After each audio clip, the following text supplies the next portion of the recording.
Hey everybody, Jeff Miller here from Target Test Prep. Today I'm very excited to go through with you the best way to study for the GRE, 7 strategies for success.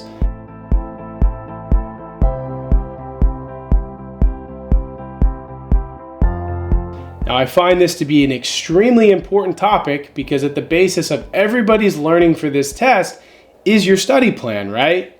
Now keep in mind, I'm sure you all know the importance of the GRE because you're probably looking at grad school or law school or business school and want to take the exam for those applications. So you need to have a very organized and structured study plan so that you can ensure that you get to your GRE score goal as fast as possible. So in this video, we're going to break down, as I said, 7 strategies. They are going to be broken down between the learning phase of your preparation and the practice test phase of your preparation. And the bulk of it will be in the learning phase, as you see.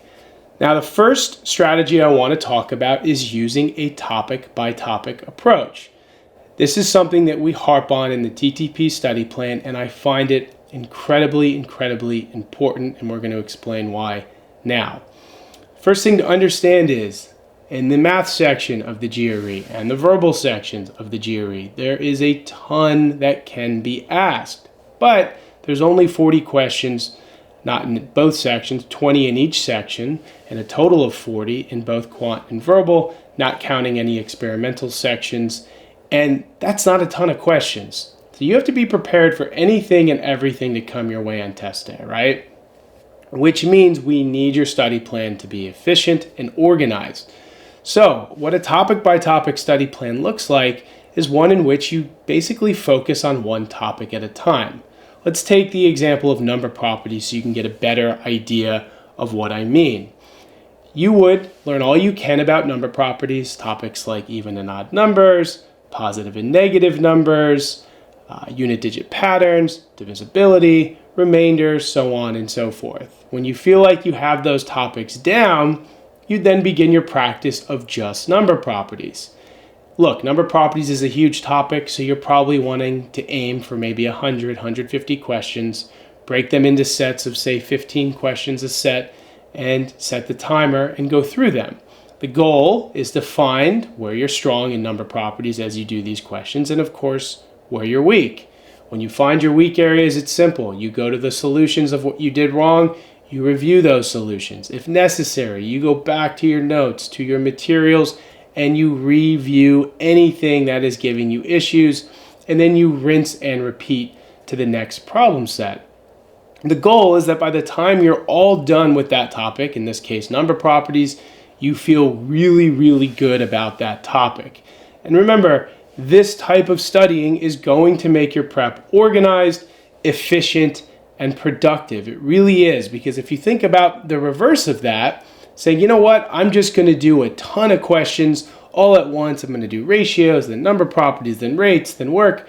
You're going to find that it's very hard to get your footing in any one topic. And by doing that, you're going to become very frustrated, and you're going to find it pretty hard to build your skills in either quant or verbal. So just make sure that you're taking your time, you're following this approach, you're doing one topic, and then you're moving on to the next one once you feel solid in that particular topic. The next strategy I want to discuss is alternate between quant and verbal study, right? I find too many people saying, you know what, I'm going to do all my quant work for 3-4 months, and then I'm going to switch to verbal and do all that for 3-4 months. Well, how would you feel if, let's say, month 6, you're going through reading comprehension and it's been 2 months since you've seen any quant topics? Do you feel like you're going to still have that quant knowledge down, or do you feel like things are going to start slipping through the cracks? Well, my opinion is things will probably start slipping through the cracks. So by switching up between quant and verbal, not doing one and then the other, this is going to help to increase your knowledge, your skills, and your retention as you proceed through your GRE studying. And, students ask about this method all the time, And I always point to what it is we're having students do in the target test prep study plan. Well, if you go to that study plan, which is broken into missions, you'll see that in any particular mission, it'll start with a quant topic. And then when that quant topic is complete, you'll move directly to a verbal topic, and it'll be so on and so forth for each following mission. This is a way for you to make sure that verbal is never too far off your mind, and this is a way to make sure that quant is never too far off your mind. So you're not going to be in a situation where you're just getting married to one type of question, right? You're going to see enough between a week of studying between both quant and verbal that nothing is going to be completely lost as you're moving through your study plan. And to be honest, the last thing I would want anyone here to do is to go through 6 months of studying and be like, oh man, I literally forgot what I learned in my first 3 months of quant studying. Believe me, that's not a fun process. When you do your GRE studying, you want to do it right, and you want to do it right the first time. Now, the next strategy I want to discuss, and I love this strategy, take notes while you're learning. This is so important. I don't care if you're using a book, if you're using an online course, if you're doing videos, whatever it is, you can't just sit there and either read or just watch and think that you're going to have this information and this knowledge down when you're done reading it. Chances are you're going to have to go back and give it another watch or another read if you do that. Remember, taking notes is so key because the more you have to think about what you're learning, the more you'll remember, right? Because if you're going through, let's say a chapter in the TTP course and you're reading about a particular topic, if you're taking notes, you're putting those notes in your own words, right? You're usually not writing notes word for word of what you're reading or what you're watching. And that's key because when you put them in your own words, it ensures that you truly understand what it is you're reading. And those notes are not going to just serve to be an active reader in the moment. They're going to serve to help you with review and what we'll talk about in a moment, flashcards, as you move down the line and learn new stuff. Because the key, and again, we'll talk about this too, is that being able to review is a really important part of your studying. And these notes are going to be the backbone of that review. So trust me, if you're just going through your stuff, your readings, your videos, and going through the motions, I want you to ask yourself, is that really helping me? And if the answer is no, which it probably will be, then start taking notes. And trust me, this is going to be a game changer to your prep. The next strategy I want to discuss is use flashcards to study strategically. So what did we just talk about? Notes. Notes are taking things that you're learning or reading and watching and putting them in your own words. But what can you do with those notes? You can create a set of flashcards. These flashcards can be handwritten using note cards. These flashcards can be digital using an app on your iPhone. Either doesn't matter. Personally, in the past, I've used handwritten note cards, but both work. These are key because flashcards are going to allow you to do what I call quick hit study sessions. So most of us think, well, when can I study for my GRE? I got to be at my desk, even sitting on a couch, or just sitting down somewhere, right? You never think that you can study at an off moment. But with flashcards, you can. Flashcards can be used almost anywhere. If you're commuting using public transportation, if you're waiting in line at the grocery store, if you're in the dentist's office waiting room, the doctor's office waiting room, you can always look at your flashcards. And what's so cool is that gives you an extra 10, 15 minutes of studying daily and also allows you to review when you're not doing a dedicated review session. We'll talk about those dedicated review sessions shortly, but it's just a great way to study and keep up on these past topics. And then when you sit down for your quote unquote real study session later, you'll do what needs to be done then, but this is a way to keep on top of the material and just get an extra 20 minutes or so of studying in every single day. Now, something to do with your flashcards, shuffle your deck, right? You never want to look at your flashcards in the same way every single time. You want to make sure that you're switching up the order so there's nothing is really memorized in the order that you see it. And then, of course, you're going to always have two piles, the pile of I know or understand and the pile of I don't quite understand or don't quite have down. The I don't quite have down pile is the flashcards you're going to look at more often, and the ones that you quote unquote have down, you're going to look at less often. This is going to allow you to keep your flashcards organized. It's going to allow you to make sure that you don't get overwhelmed by your flashcards, and it's going to put the key stuff in front of you that you still really, really have to learn. And trust me, following and using flashcards is going to be a game changer for your studying. I've never heard anyone say that it's not. The next strategy I want to discuss, and this has something a little bit to do with flashcards, is take a look back at what you've learned. In other words, review, review, review. We've said this a few times today, but look, you're learning a ton of stuff. If you think that what you learned week 1 is still going to be top of your brain in week 17, it's just not going to be. It can't be. You're learning too much stuff between week 1 and week 17, or even week 1 and week 8. So review has to be very, very important. Now, what are some ways you can review? Well, way number 1 is your notes and flashcards, right? We just talked about that. You can pull out those at any time, and you can look at older topics. And that doesn't have to be in a set study session. It can be in the locations and the places that I just described, commuting, waiting in lines, sitting in offices, etc. But then there's another form of review, the review problem sets. Now, going back to the TTP study plan, we don't talk about them. We have them in our study plan. We have 10-question review quizzes at the beginning of every mission from previous topics.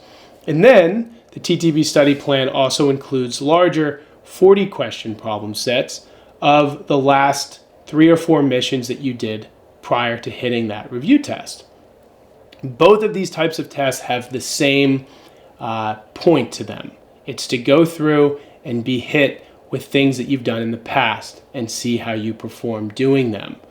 If you find that you struggle in some past topics, well, the plan then is simple. You go back to those chapters, whether it be the actual materials or your notes or your flashcards, and you fill in those knowledge gaps. Making sure that you do review and review problem sets at least once a week is key, because you never want to get too far ahead only to realize, oh boy, there's a lot of stuff I need to go back and review. One of the worst feelings I can tell you is getting to your practice test phase, doing a practice test and saying, oh shoot, there's so much that I forgot from early on in my prep. Now I got to go all the way back, relearn that stuff, and then jump back into the practice test phase. By keeping review as something that you're doing weekly, you're never going to get in that place. Sure, you're going to find things that have slipped through the cracks, but you're going to fill in those gaps with every time you do a review problem set, with every time you review your flashcards, and it's going to be huge for you. The next strategy I want to discuss is examine your error log weekly. So an error log is very important. An error log that I'm describing here this isn't necessarily related to content errors. It's more like non-content errors that would be included in your error log. Things like being nervous during answering a question, not being able to read your handwriting, feeling rushed for time, misusing a concept, answering for the wrong variable in a quant question. All of these things can be things that are part of your error log. The key for you is making sure that you're logging these errors every time they happen. I like to call these macro errors. I say that because they can plague you in quant and they can plague you in verbal. It doesn't matter. Throughout your GRE prep, they can be an issue for you. So if you don't address them right away, then it's going to be a problem, right? So you need to log these errors first and foremost, but then the another thing you have to do is logging them is one thing, but then you need to do a weekly review of your error log. And a weekly review of your error log ensures that you fix mistakes and you fill in knowledge gaps right away. You don't want these mistakes to linger, right? So you would go through your error log each week, by error, and you'd see what you're doing wrong. And just like your flashcards in your review, as you review a particular error or a question from a particular error, and you feel like you have that question down, you can remove it or set it aside in your error log so that you're really focused on the things that are giving you issues in the here and now, and then review those less often, let's say. But trust me, if you let these errors just linger, by the time you get to your GRE, or heck, even your practice tests, you're going to say, oh man, I really wish I fixed my sloppy handwriting. I really wish I worked on my nerves. I really wished I worked on my timing. And these are all things that will plague you all the way up into test day. So you need to just ensure that you're looking at them early, you're looking at them often, and you're making fixes based on what it is you're doing wrong. Now, we're ready to talk about phase 2. Phase 2 is the practice test phase. This will be the final phase of your prep. And remember, you don't want to rush to this phase. You want to make sure that you carefully work through the learning phase of your preparation, that you really have mastered GRE, Quant, and Verbal, and now you're ready to take your practice tests. The practice test phase is something we have laid out in the Target Test Prep Study Plan. And in that phase, we recommend taking all 5 ETS practice exams. Now, you may have taken one at the beginning of your prep to get a baseline score. And if that test is incredibly familiar to you, then I think you want to be in a position where you are not necessarily retaking that test because you're going to see some of the same stuff that you previously saw. So you can stick to the 4 practice exams that ETS offers. That's not a problem at all. Now, in that practice test phase, there's one key component here. And this is the strategy, the main strategy for this phase, and that is you need to ensure that you spread out your practice tests, right? You don't want to try to take 5 practice tests in 5 days because that is just going to be a bear on your brain and you're probably going to burn yourself out, and that's not good. Secondarily, though, you want to squeeze all the juice you can from these practice exams. You need to go through them question by question. What did I get wrong? What areas are weak? Where do I need to fix them? And go back to your notes, go back to your materials, relearn anything you need to, fill in knowledge gaps, give your brain a breather, and then go on and retake the next practice exam after a few days. I think if you spread these out, maybe 5 days, 7 days, that'll be good enough to get everything you need from those practice tests and give your brain a rest. And the last thing to keep in mind with this phase is, look, if you're not getting your target score in these tests, then consider moving back your GRE or consider giving yourself more time to prepare for the GRE. It's okay. If you're taking 2 tests and you're just, you're 20 points from your score goal, it means you got to go back and rework some things and get back into the practice test phase when you're ready. And hey, if you are hitting your score goal, then great. It means you're well on track to take your scheduled practice, your real GRE when you probably have it scheduled. And you should be in a great spot on test day. So that kind of wraps up what I wanted to discuss today. And as I said, I think this is a very important topic and a very important part of your prep. So you need to ensure that you have an efficient and organized study plan. Hopefully you can take some of the things that I discussed today and you can use them in your own prep. And if you can do that, I have a feeling you're going to be a very happy person on test day. So thank you everybody for listening and watching, and I'm looking forward to meeting with you guys next time, and we'll talk soon. Bye everybody.